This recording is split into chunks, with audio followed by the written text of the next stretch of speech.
Bonjour, aujourd'hui nous allons présenter notre produit de fin d'études en marketing. Donc moi c'est Vali Koulibaly, Kikiko Sivi et Loti Kolé. Nous allons parler du produit Fintech Beauty de Rihanna. Le produit Fintech Beauty de Rihanna. Donc je vais commencer d'abord par introduire qu'est-ce que Fintech Beauty. Fintech Beauty c'est un produit créé par la chanteuse et l'actrice Rihanna.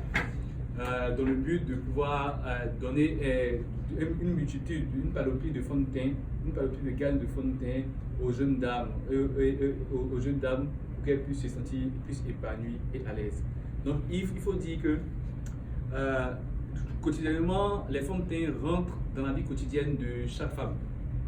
Ils arrivent quotidienne de chaque femme, elles ont besoin de se sentir belles, de se faire maquiller à chaque fois. Mais le problème qui se pose, c'est que souvent, on trouve qu'il y a des femmes qui n'arrivent pas à trouver leur fond de teint idéal. Donc, Rihanna a su détecter ces petits problèmes-là et a essayé d'apporter une amélioration avec son produit. Ici, nous allons voir l'analyse marketing de Fintech Beauty. D'abord, comment séduire le client? Le but visé par la marque est d'attirer avant tout autant de clients que possible et valoriser l'aspect unique de ses fonds de teint. Comment fédérer sa clientèle? Cela consiste en premier lieu à créer une communauté homogène autour de la marque. La communauté homogène autour de la marque s'est créée autour des réseaux sociaux. Instagram, Twitter, Facebook, autour des réseaux sociaux.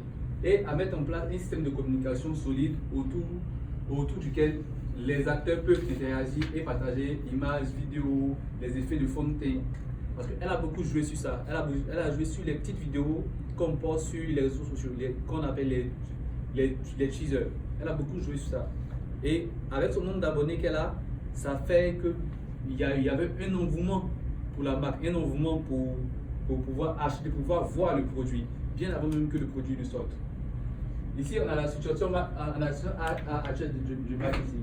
Fintech Beauty est une marque de fond de teint. Comme on l'a dit, c'est lancé par Rihanna et vendu exclusivement par Sephora. C'est vraiment, pour moi, pour nous, on trouve que c'est vraiment la stratégie adéquate parce que Sephora est l'une des boutiques qui vend du maquillage, des produits de beauté et qui est représentée dans environ 33 pays avec près de 2300 boutiques dans le monde.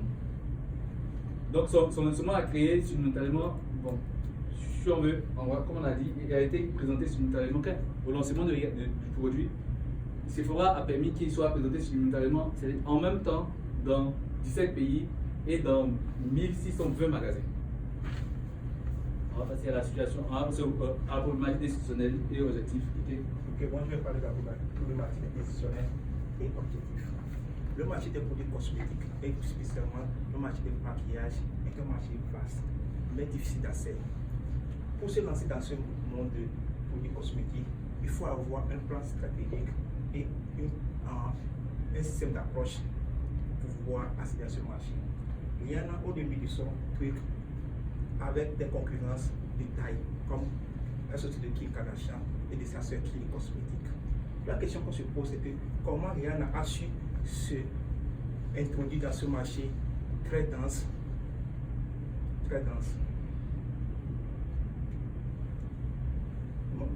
Rihanna a ciblé une catégorie de personnes qui sont les femmes de tout âge, mais plus encore les jeunes et les femmes de différentes catégories, que tu sois noir, asiatique ou blanc. On remarque que la plupart des fonds de teint sont spécialement conçus pour la peau blanche et pour la peau asiatique. Mais Rihanna voulant faire que les maquillages soient quelque chose de multiculturel, a conçu une gamme de peau et de fonds de teint qui sont pour toutes les couleurs. Que tu sois asiatique, tu peux l'utiliser, que tu sois blanc ou noir, tu peux l'utiliser.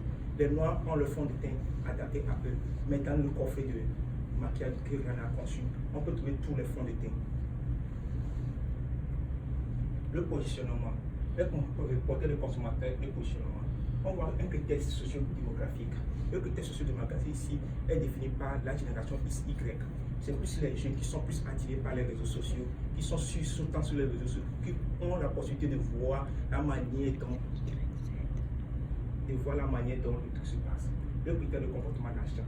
On voit que plus les jeunes sont plus attirés vers les réseaux sociaux, plus ils ont plus accès aux nouveautés, aux nouveaux concepts de maquillage. le marketing viral. Le marketing viral, ça rassemble tout ce qui est combinaison réseaux sociaux et communication via les autres canaux de communication comme les communications comme les chaînes de télévision et la radio. On voit ici un plan de tous les marques avec le plus de part de marché. Ici, Fenty Beauty, on voit qu'il est dernier avec 2%, mais ce classement c'est au début du lancement du produit. Et actuellement, Fenty Beauty est passé devant d'autres marques de beauté. Tel que Kylie Cosmétique par exemple, qui est juste là.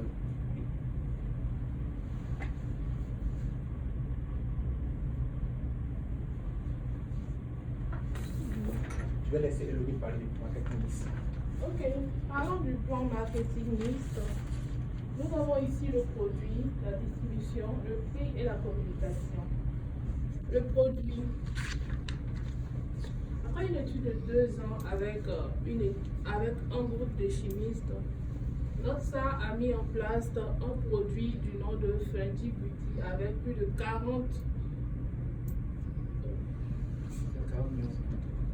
40 nuances de son teint. La distribution se fait par la boutique Sephora, une boutique de renom avec 2300 magasins dans plus de 33 pays. Le prix de base de Fenty est de $43. En plus du prix, la livraison ou la distribution est gratuite. La communication. Notre icône Rihanna s'est basée sur les réseaux sociaux. Ayant plus de 3 millions d'abonnés sur Instagram,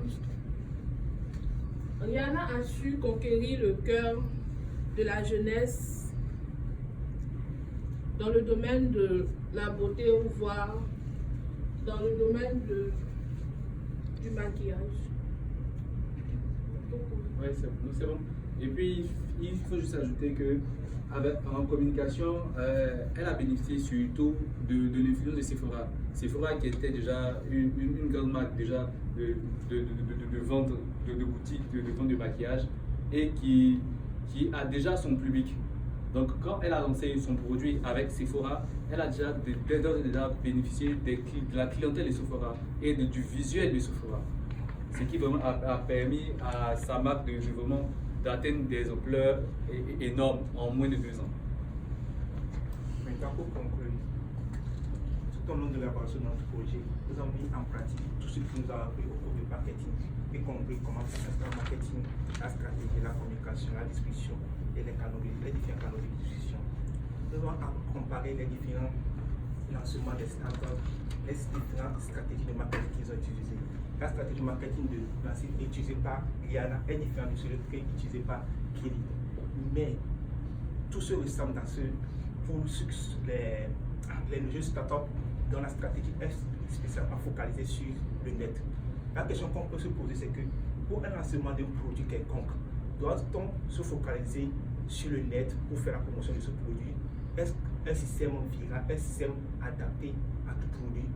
Est-ce que c'est un système toujours gagnant? Merci. Merci. Merci.